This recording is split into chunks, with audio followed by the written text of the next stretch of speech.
Muli na namang nakaranas ng panic attack ngayong araw si OVP Chief of Staff Attorney Zulaika Lopez ayon kay Vice President Sara Duterte. Ito ay matapos siya magkamali at nabanggit kay Lopez sa kanilang pag-uusap na baka ipasok sa detention facility ang dalawang staff ng OVP at kailangan niya itong samahan. Kamali ako, meron akong nabanggit na baka papasok sa detention yung dalawa doon. At sinabi ko sa kanya, kailangan ko din silang samahan. Nagsimula na siya umiyak.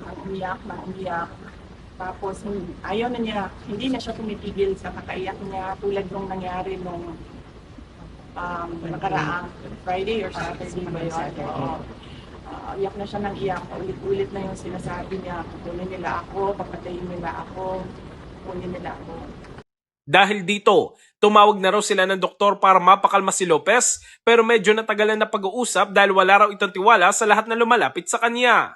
Pilit pa raw ni Lopez na ipalak ang pinto at ayaw palabasin si VP Sara kaya humabol na lamang ito sa pagdinig ng House Committee on Good Government and Public Accountability hinggil sa di umano'y misuse ng kanyang confidential funds.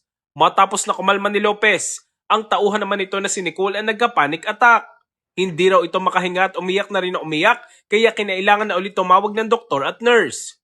Nung medyo nag-okay na si Yusek Lopez, nag-breakdown naman yung isang kasama namin. Nagsimula siyang mag-panic attack. Hindi na siya makahinga. Then nagsimula na siyang umiyak. Tapos naninigas na. So tawag na kami ng doktor at nurse ulit. At so apparently hindi ko alam na may sakit pala sa asthma si Nicole. So nagsabay yung kanyang panic attack at asthma kanina.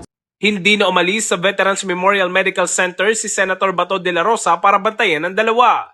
Hindi rin nakadalo si Lopez sa investigasyon ngayong araw dahil sa dinaranas na stress disorder. In the heart of changing lives, ito si Brigada Jigo Custodio ng 105.1 Brigada News of Manila, The Music News Authority.